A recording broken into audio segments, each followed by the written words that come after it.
그러면은 지금부터 이제 환경교사 역량 증진 ESG 교육 2차 시 진행하도록 하겠습니다.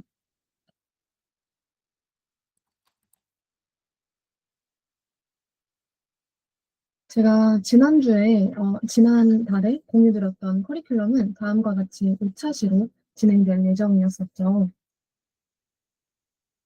그리고 지난번에 이어서 오늘의 주제는 바로 ESG 글로벌 가이드라인입니다. 오늘 강의 내용으로 말씀드리자면 ESG 글로벌 가이드라인과 관련해 상당히 많은 양의 정보가 있기 때문에 총 2차 시로 나누어 진행하려고 합니다. 그래서 오늘의 목차는 다음과 같은데요. 근데 이제 오늘 수업을 진행하기에 앞서서 새로 오신 분들도 계시고 아무래도 저희가 한 달에 한 번 정도 진행을 하다 보니까 ESG의 개념에 대해서 1차 시 수업 내용 복귀하는 것이 좋을 것 같다고 판단해서 살짝의 복습 시간 갖도록 하겠습니다.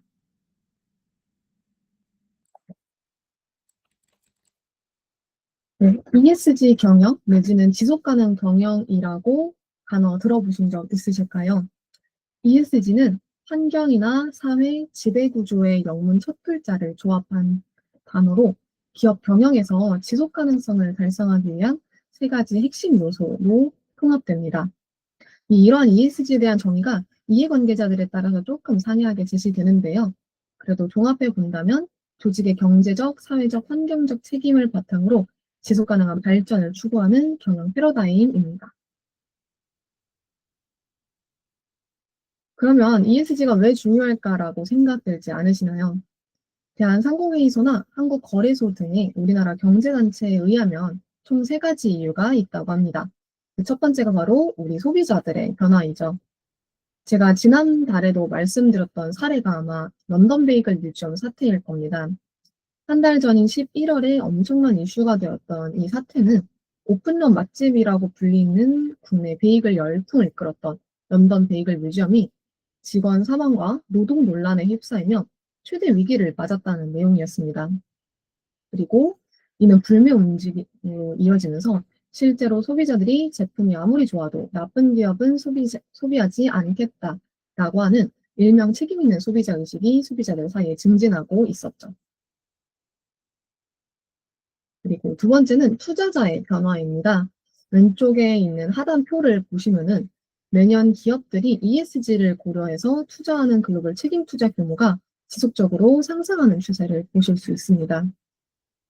즉 벤처 캐피탈이라고 불려지는 VC들 사이에서 책임 있는 투자 의식이 증진하고 있는 것을 보실 수 있겠습니다. 그리고 마지막으로는 신용평가사들의 변화인데요. 블랙락의 레리 핑크의 주주 서한을 계기로 ESG 경영에 기반해서 기업의 신용도를 평가하기 시작했다라는 것을 보신 언론에서 이제 보신 기억이 있을 수도 있습니다. 이에 따라 기업들이 너도나도 기업의 가치 평가를 증진하고자 ESG 경영을 내재화할 수밖에 없는 상황이 오고 있는 것이죠. 자, 그래서 종합해 본다면 책임 있는 소비 의식의 소비자, 그리고 책임 있는 투자의 투자자, 그리고 책임 있는 평가의 신용 평가사들의 대두로 인해서 이 ESG에 대한 경영이 강화하는 추세로 이어지고 있는 것입니다. 네, 그래서 이 네 가지 규제에 대해서 다 설명드리진 않을 것 같고요. 내용이 많지만 간략히 설명드리자면 이 ESG 관련 규제가 글로벌적으로 증가하고 있다라는 것입니다. 상세 내용은 계속해서 뒤에서 말씀드리도록 하겠습니다. 저희 지난 시간 핵심 키워드를 선택하라고 한다면 저는 단연코 EU의 친환경 경제 선장 전략인 그린딜이라고 생각합니다. 어, 요즘 언론에서도 ESG 관련 키워드들이 많이 나오다 보니까 이 그린딜이라는 키워드 하나만 보시더라도 조금 핵심을 가져가신다라고 생각이 드는데요. 유럽의 그린딜은 쉽게 말해서 유럽연합에 속한 모든 국가들이 2050년까지 기후 중립, 즉 탄소 배출량을 0으로 수렴시킨다라고 하는 넷 제로를 달성하겠다는 포부입니다. 그래서 총 6개의 영역을 선정해서 그린딜을 이행하고자 하는 내용이 담겨져 있었고요. 이러한 그린들을 성사시키기 위해서 EU가 제시했던 방법론이 있었죠. 바로 Fit for 55였습니다. 2050년까지 방금 말씀드렸던 넷제로 달성하기 위해서 중기 목표로 2030년까지는 온실가스 순배출량을 최소 55% 감축시키겠다라는 의미에서 Fit for 55, 55라는 이름이 지어진 겁니다. 그럼 지금부터 나오는 내용은 2030년의 EU 국가 생활 모습에 대한 예시니까 좀 빠르게 지나가도록 하겠습니다. 혹시라도 이 내용 궁금하시면은 따로 자료 보내드리도록 하겠습니다.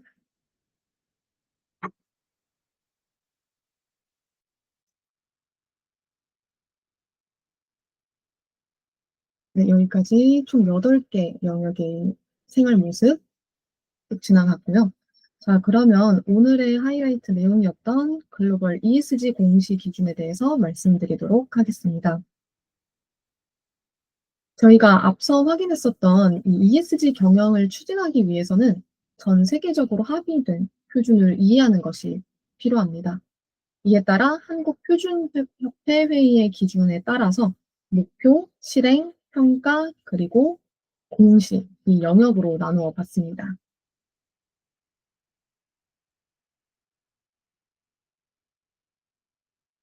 우선 첫 번째는 유엔이 제정한 지속가능 발전 목표 이하 SDG를 포함해서 UNGC와 파리기후변화 협약이 포함된 ESG 경영의 궁극적 지향점을 제시하는 목표를 우선적으로 설명드릴 예정이고요. 두 번째는 이러한 목표를 달성하기 위한 기준이 마련되어야겠죠. 그것이 바로 국제 지속가능성 기준위원회인 ISSB를 포함해 유럽의 ESRS 그리고 미국의 SEC가 제시하는 기준이 되겠습니다.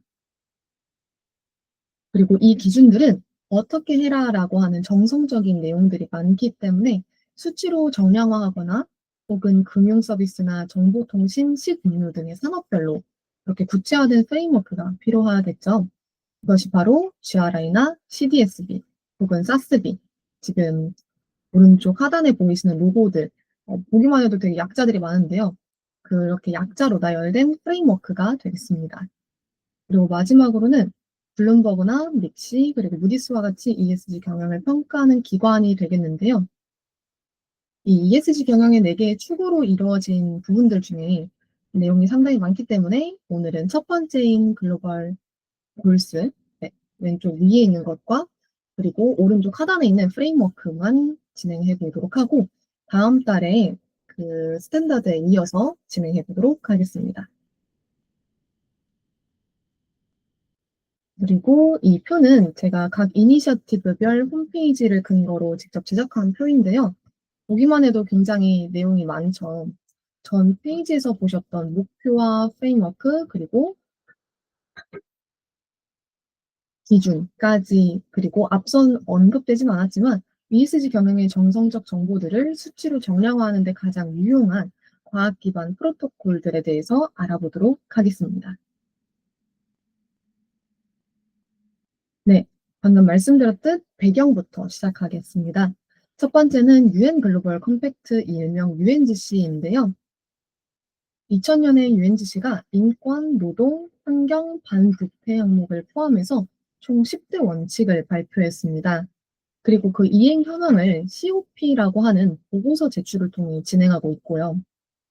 우리나라의 경우 SK 하이닉스를 비롯해서 삼성전자 등의 유수한 기업들이 자발적으로 매년 UNGC에서 열리는 Korea Leader Summit에 모여서 1년 동안의 ESG 경영 활동에 대해서 공유하고 논의하고 있습니다. 그리고 다음은 가장 친숙하게 생각하실 것 같은 유엔의 지속가능 발전 목표 이하 SDG인데요. 저한테도 굉장히 친숙한 개념입니다. 제가 학부 시절에 SDG 뉴스라는 비영리 기관에서 사원으로 근무하면서 17개의 SDG 목표에 입각해 다양한 프로젝트를 진행했었습니다. 그리고 그 결과 중 하나가 가장 우측 사진으로 보여지시는 스피드 딩동 게임인데요. SDG에 대한 개념을 우노 게임처럼 아이콘이랑 SDG 넘버링을 매칭시켜서 상대방보다 빨리 배를 누르는 게임이었습니다. 직접 해보니까 너무 재밌어서 초중학생 친구들한테 인기가 많았던 기억이 납니다. 다시 본론으로 돌아오자면 SDG는 밑에 내용으로 보실 수 있듯이 2015년 유엔 총회에서 제정되어 2030년까지 Leave No One Behind를 지향하면서 총 17개의 목표와 169개의 세부 목표로 이루어지게 됩니다. 그리고 가운데 사진, 이 초록색 사진에서 보이시듯 SDG의 17개 목표는 E, S, G 각 항목에 모두 배분되어 있어서 결국 ESG 경영의 궁극적 지향점이 SDG임을 시사합니다. 네, 그리고 다음으로 파리 협정인데요. 지구 온도가 산업화 이전 대비 1.5도 이상 올라가지 않기 위해 각국이 감축 목표라고 불려지는 이하 NDC를 제출하게끔 한 기존의 교토 의정서에 비해서 글로벌리 모든 당사국이 이행하자고 약속한 협정입니다. 그 로고를 보시면은 파리 2015 하단에 COP라고 불려지는 코프 21과 CMP 11이라는 숫자가 있죠. 이 코프 21이란 제21차 당사국 총회, 그러니까 UNFCCC라고 불려지는 유엔 기후변화 협약의 당사국들이 21번째, 그러니까 21차 연례 회의를 진행했다라고 보시면 됩니다. 그리고 이어져서 CMP 11이란 제11차 당사국 회의, 즉 교토의정서 당사국들 간의 제11차 회의를 의미합니다. 이 기후변화 대응이라는 동일한 목적을 위해 프랑스 파리 르부르제에서 2015년 11월 30일부터 12월 12일까지 이 두 회의가 동일 장소랑 동일 기간에 열렸습니다. 근데 COP21은 아까 말씀드렸듯 UNFCCC에 내에서 이루어졌던 회의고 CMP11은 교토의정서 내의 회의라는 차이점이 있습니다. 참고로 파리 협정은 COP21의 결과물로 채택되었고요. 우리나라는 COP와 CMP 모두의 당사국으로 포함되어 있습니다. 자, 그러면 지금부터는 조금 어려운 내용이 될 수 있는데요. 그럼에도 단지 영어 약자들의 나열일 뿐이니까 내용으로 이해해 주시면 좋을 것 같습니다. 앞서서 말씀드렸던 세 가지 목표를 달성하기 위한 기준이 있고, 그리고 그 기준을 정량적으로 수치화하거나 산업별로 구체화하기 위한 일종의 설명서가 바로 프레임워크라고 말씀드렸었죠.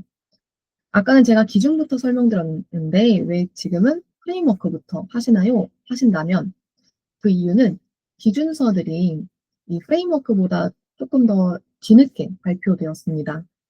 그래서 마치 숲이랑 나무처럼 비교하자면 이 프레임워크가 나무격이 되기 때문에 이 나무들 먼저 보시고 다음 달에 숲을 보시는 그런 순으로 설명드리려고 합니다.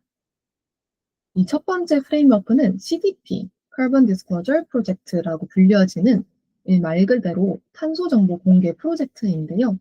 2003년에 발표되었고요. 기후변화와 관련해 기업이 환경에 미치는 영향을 설문지 형식으로 제출하게 한 것입니다.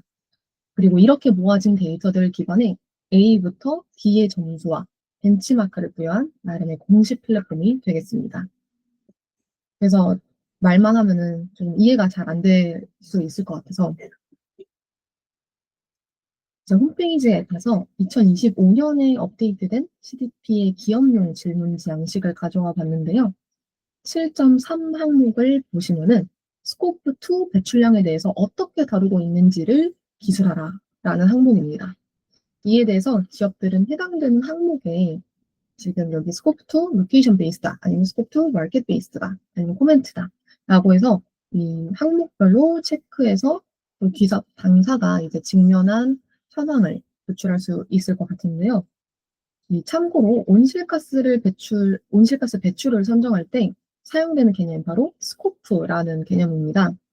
이 총 3개의 스코프로 나뉘어지고 있는데요. 스코프 1은 기업이 보유한 공장 혹은 장비에서 직접 발생한 온실가스고요. 여기서 지금 설문지에서 말하고 있는 스코프 2는 구매한 전기나 열 등의 에너지 소비로 인해서 에너지 공급처에서 발생하는 에너지 간접 배출을 의미합니다. 더 나아가서 스코프 3는 1과 2의 범위에서 더 나아가서 이 가치사슬, 즉 공급망 전반에 걸쳐 배출된 간접 배출까지 기재해라 라고 하는 내용입니다.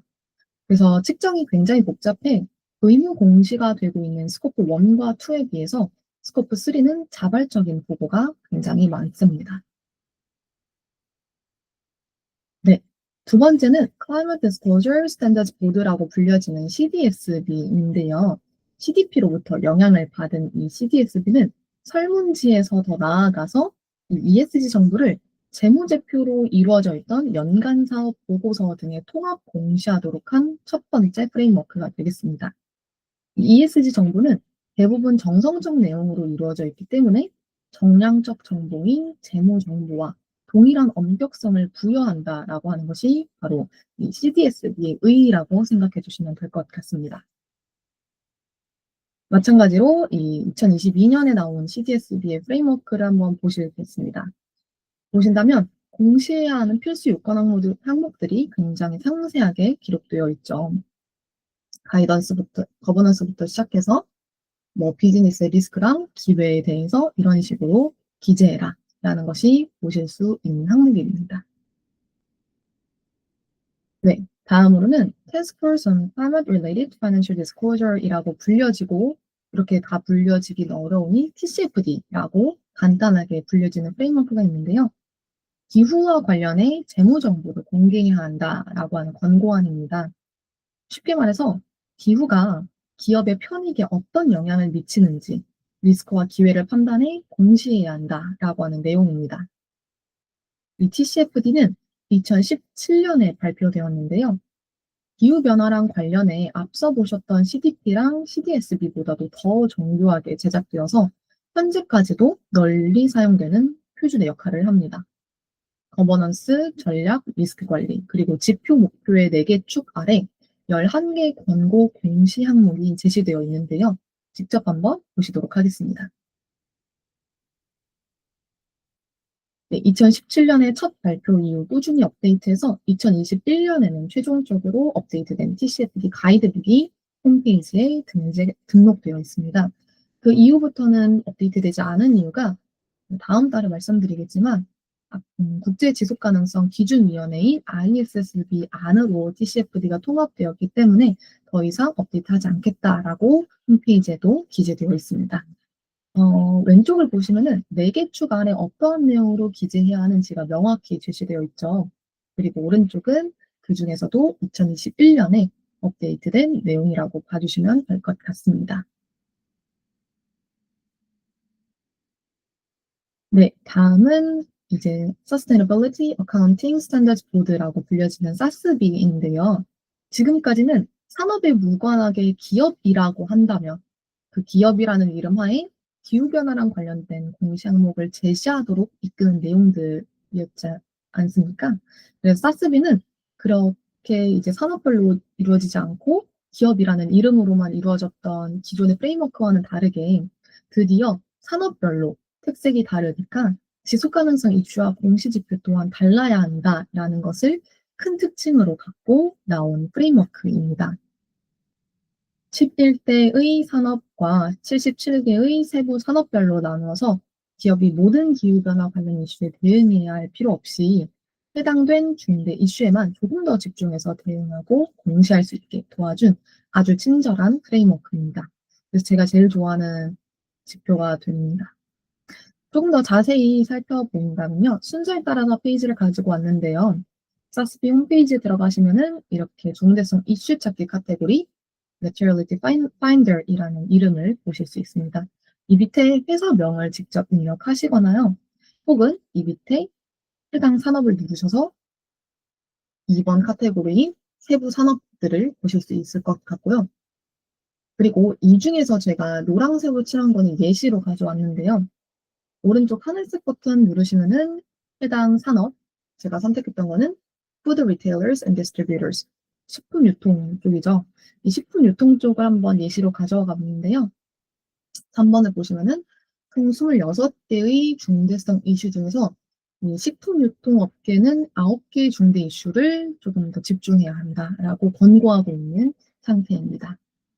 이 사스비만 좀 잘 활용한다면 26개의 모든 영역에 대응하는 것이 아니기 때문에 기업 입장에서도 한정된 자원을 조금 더 효율적으로 활용할 수 있겠죠. 자, 이제 오늘의 마지막 프레임워크인 TNFD입니다. 저희 대표님이랑 제가 가장 많이 외부 세미나에 가서 듣고는 했던 주제가 바로 이 TNFD인데요. 그 이유가 바로 생물 다양성에 대한 공시 기준이기 때문입니다. TCFD랑 되게 닮았죠.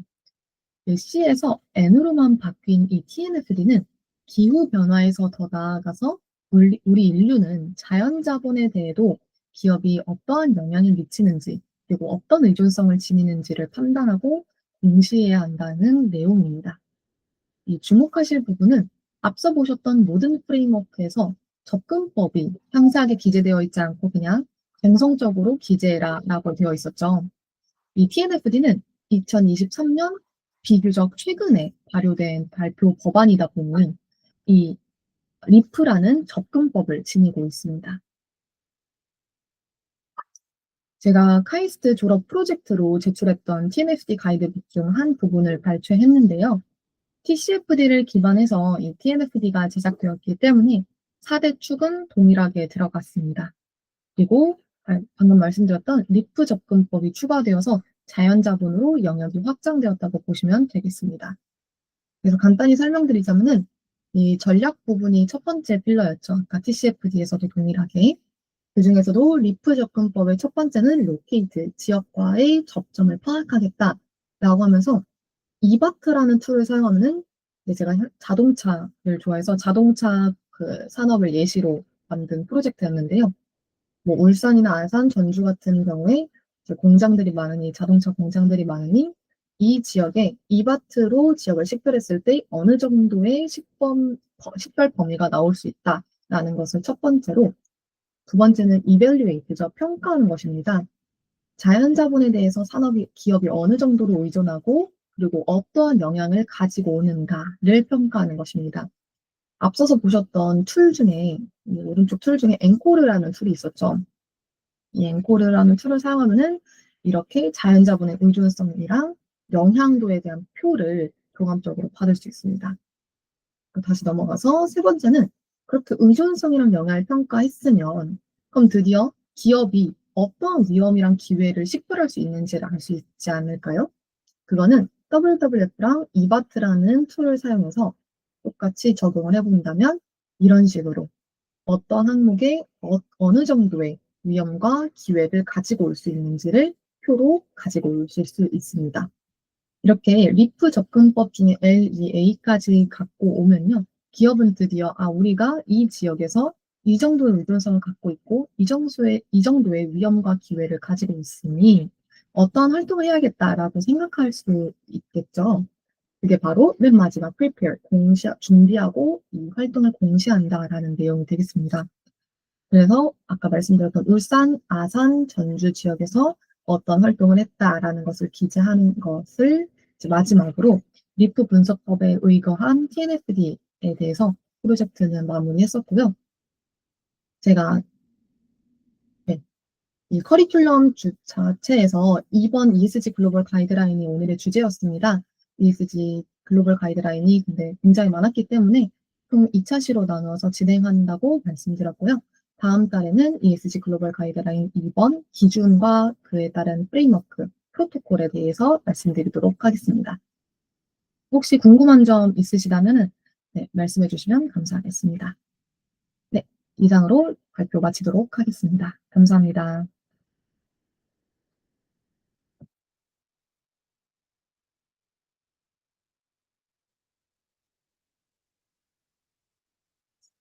아, 제가 지금 화면이 계속 안 켜져가지고 우선 혹시 그 궁금한 점 있으실까요?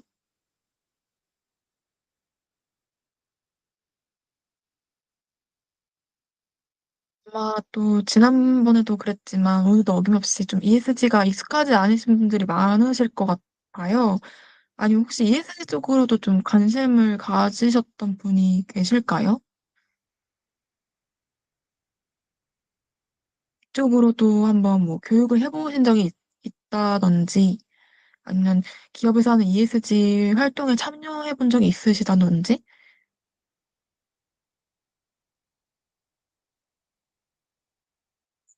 뭔가 따로 없으신 것 같아가지고 저희가 이런 활동들도 계속 지속적으로 하려고 하고 있고요.